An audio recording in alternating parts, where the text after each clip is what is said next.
नमस्कार, मैं हूं अंकुर और आप देख रहे हैं सत्य हिंदी का न्यूज बुलेटिन। एक नजर अब तक की सुर्खियों पर। पाकिस्तान की नेशनल असेंबली के लिए गुरुवार को मतदान हुए थे।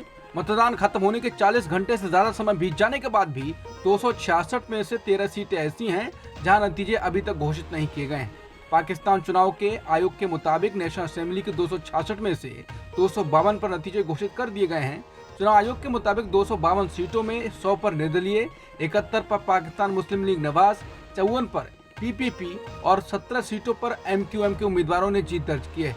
आयोग ने एक सीट पर चुनाव को स्थगित कर दिया है। निर्दलीय उम्मीदवारों में 90 से ज्यादा इमरान खान की पार्टी पीटीआई समर्थित है। पाकिस्तान के सेना अध्यक्ष जनरल आसिम मुनीर ने आम चुनाव 2024 के सफल आयोजन पर लोगों को बधाई दी है। उन्होंने कहा कि देश को अराजकता और विभाजन की राजनीति से आगे बढ़ाने के लिए स्थिर सरकार की जरूरत है। सेना प्रमुख ने कहा कि 25 करोड़ की आबादी वाले विकासशील पाकिस्तान के लिए बंटवारा और अराजकता ठीक नहीं है। उन्होंने कहा कि चुनाव हार जीत का मामला नहीं है, बल्कि ये लोगों के जनादेश को निर्धारित करने की एक कवायद है। पाकिस्तान में किसी भी दल को पूरा बहुमत मिलने की संभावना काफी कम है। ऐसे में सरकार बनाने के लिए गठबंधन जरूरी होगा, इसीलिए नवाज शरीफ के रुख में बदलाव आया है। उन्होंने कहा कि पाकिस्तान को मुश्किलों से बाहर निकालने के लिए सभी राजनीतिक दलों को एक साथ बैठने और सरकार बनाने की जरूरत है।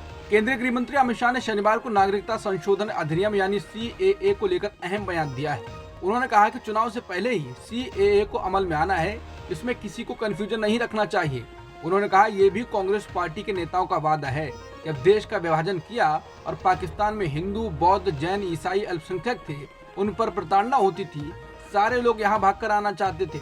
उस वक्त कांग्रेस पार्टी का वादा था कि आप धीरे धीरे आइए, आप जब भी भारत में आओगे आपका स्वागत करेंगे और आपको नागरिकता दी जाएगी। लेकिन फिर कांग्रेस वाले मुकर गए।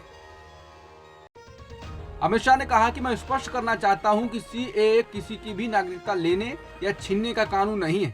इस देश के अल्पसंख्यकों को, खासकर मुस्लिम भाइयों को भड़काया जा रहा है। देश में किसी की भी नागरिकता CAA छीन ही नहीं सकता, क्योंकि कानून में प्रावधान ही नहीं है।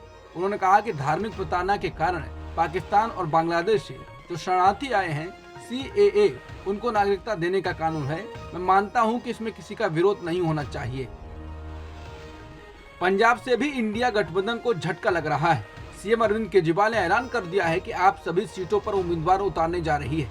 इससे पहले सीएम भगवंत मान ने भी ऐसा ही बयान दिया था, लेकिन आप संयोजक की तरफ से इसकी पुष्टि होना सब कुछ साफ कर देता है। केजरीवाल ने पंजाब के खन्ना में एक रैली को संबोधित किया। इस दौरान उन्होंने कहा कि 2 साल पहले आपने हमें आशीर्वाद दिया था। आपने विधानसभा चुनाव में हमें 117 में से 92 सीटें दी। आपने पंजाब में इतिहास रचा। मैं आपके साथ हाथ जोड़कर एक और आशीर्वाद मांगने आया हूँ। 2 महीने में लोकसभा चुनाव होने वाले हैं। लोकसभा चुनाव के लिए पंजाब से 13 और चंडीगढ़ से 1, कुल मिलाकर 14 सीटें हैं। अगले 10 से 15 दिनों में आप इन सभी 14 सीटों पर अपने उम्मीदवारों की घोषणा कर देगी। आपको इन सभी 14 सीटों पर आपको बहुमत के साथ जीत दिलानी है। बिहार विधानसभा में फ्लोर टेस्ट से पहले ऑपरेशन लालटेन को लेकर अटकलें तेज हो गई हैं। बिहार विधानसभा में 12 फरवरी यानी सोमवार को नीतीश सरकार को अपना बहुमत साबित करना है। इससे पहले ऐसी खबरें चर्चा में हैं। फ्लोर टेस्ट के पहले जेडीयू का आरोप है कि बिहार में उनके विधायकों को तोड़ने की कोशिश की जा रही है। जनता दल यूनाइटेड के प्रदेश अध्यक्ष उमेश कुशवाहा ने आरोप लगाया है कि विपक्ष हमसे सीधा मुकाबला नहीं कर सकता। उन्होंने कहा कि विपक्ष जो साजिश रच रहा है या अनैतिक तौर पर जो चाहता है, उसका पूरी ताकत के साथ जवाब देंगे। खबरों के मुताबिक नीतीश सरकार के एक करीबी मंत्री के आवास पर जेडीयू के विधायकों के लिए भोज रखा गया था, लेकिन इसमें जेडीयू के करीब 20 विधायक नहीं पहुंचे। पत्रकारों ने उमेश कुशवाहा से ये सवाल भी किया कि क्या जेडीयू के कुछ विधायक बीमार हैं, तो उमेश कुशवाहा ने इस सवाल का कोई जवाब ही नहीं दिया। बिहार में मौजूदा आंकड़ों के मुताबिक फिलहाल बीजेपी के 78, जेडीयू के 45 और जीतन राम मांझी के पार्टी हम के 4 विधायकों का समर्थन नीतीश सरकार के पास है। यानी 243 सीटों की बिहार विधानसभा में नीतीश के पास स्पष्ट बहुमत दिखता है। लेकिन जीतन राम मांझी भी नाराज बताए जा रहे हैं और उनके नीतीश सरकार से अलग हो जाने की चर्चा भी खूब चल रही है। इन्हीं अटकलों के बीच CPIM के विधायक महबूब अली ने जीतन राम मांझी से मुलाकात की है। हालांकि हम के प्रवक्ता नंदलाल मांझी ने BBC को बताया है ये मुलाकात अनौपचारिक थी। सबसे अधिक अटकलें इसलिए लग रही हैं क्योंकि पिछले महीने जिस वक्त नीतीश ने एनडीए का हाथ थामा था, उस वक्त आरजेडी के नेता तेजस्वी यादव ने दावा किया था कि बिहार में खेला अभी बाकी है। उसके बाद बिहार विधानसभा के अध्यक्ष अवध बिहारी चौधरी ने भी अपने पद से इस्तीफा देने से इनकार कर दिया है। इस बीच कांग्रेस ने बिहार के अपने कई विधायकों को हैदराबाद भेज दिया है। बिहार कांग्रेस प्रवक्ता असित नाथ तिवारी के मुताबिक जेडीयू के कई विधायक नीतीश कुमार से नाराज हैं और वो महागठबंधन में आएंगे तो हम दरवाजा बंद नहीं करेंगे। खबर चल रही है कि मध्य प्रदेश के पूर्व मुख्यमंत्री और कांग्रेस के सीनियर नेता कमलनाथ बीजेपी में शामिल हो सकते हैं। सूत्रों ने यह भी कहा है कि कमलनाथ के साथ उनके बेटे नकुलनाथ बीजेपी का दामन भी थाप सकते हैं। हालांकि पिछले दिनों कमलनाथ ने बीजेपी में जाने के कयासों को खारिज कर दिया था। कमलनाथ के भाजपा में जाने की चर्चा उनकी मुख्यमंत्री डॉक्टर मोहन यादव से मुलाकात के बाद शुरू हुई। इसके साथ ही शाम को छिंदवाड़ा कलेक्टर को हटा दिया गया। कलेक्टर के अचानक तबादले को इस मुलाकात से भी जोड़कर देखा जा रहा है। हालांकि कमलनाथ ने ऐसी खबरों को निराधार बताया है। शिवसेना यूबीटी प्रमुख उद्धव ठाकरे ने शनिवार को राज्य में कानून व्यवस्था की स्थिति को लेकर एकनाथ शिंदे की सरकार पर निशाना साधते हुए उसे बर्खास्त करने की मांग की। ठाकरे ने यह भी मांग की कि राज्य में राष्ट्रपति शासन लगाया जाए और नए सिरे से चुनाव कराए जाए। बता दें, गुरुवार शाम में उनकी पार्टी के एक नेता की गोली मारकर हत्या के बाद राज्य में कानून व्यवस्था की स्थिति का हवाला देते हुए ठाकरे ने ये बात कही। दिल्ली के प्रगति मैदान में टनल का 18 महीने पहले उद्घाटन हुआ था, लेकिन अब इसकी डिजाइन समेत कई तकनीकी खामियां सामने आई हैं। प्रगति मैदान टनल में लगातार पानी की रेसा हो रहा है।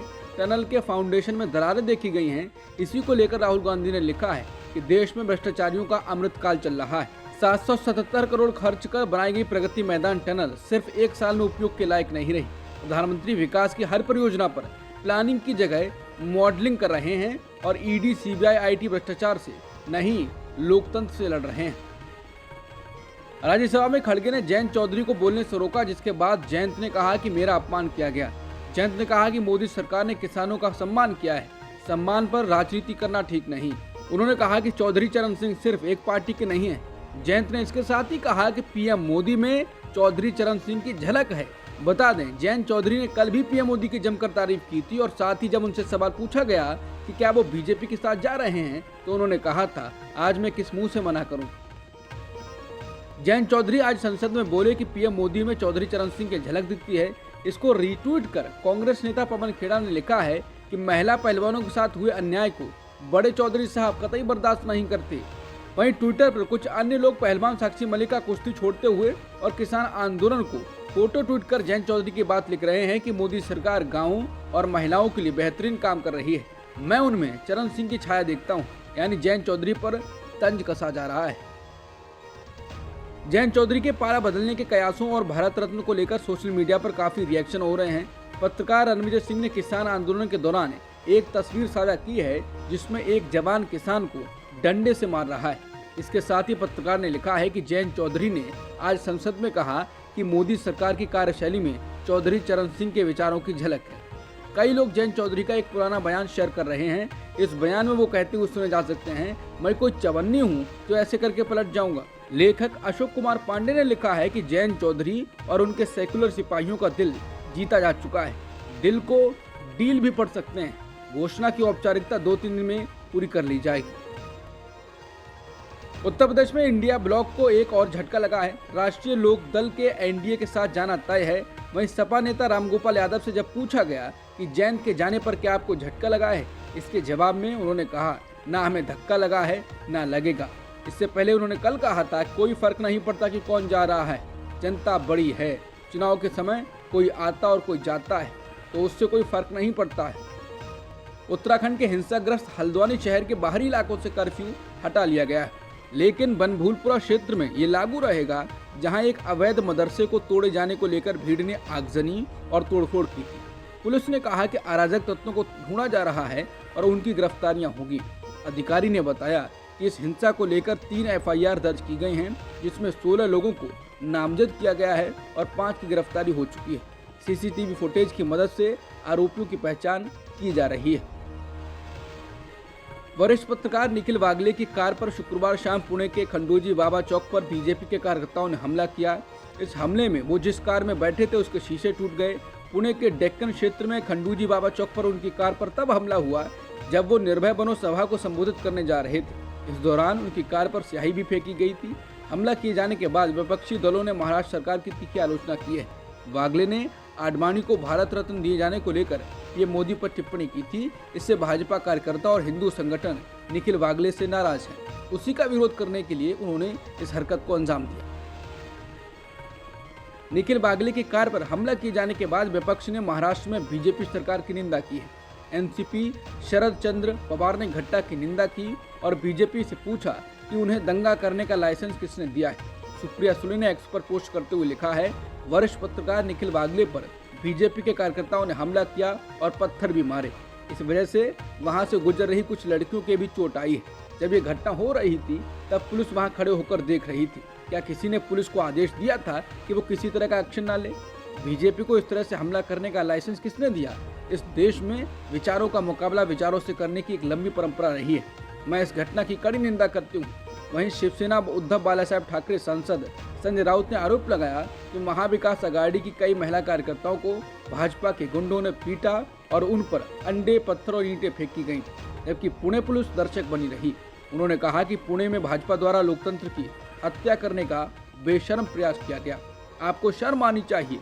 देवेंद्र फडणवीस, आप अपने कैडर को नुकसान पहुंचाने और घायल करने का आदेश दे रहे हैं। महाराष्ट्र की अभागी बेटियां, महाराष्ट्र तुम्हें माफ नहीं करेगा। अब तक की सुर्खियों में इतना ही। बाकी खबरों के लिए बने रहिए सत्यहिंदी.com के साथ।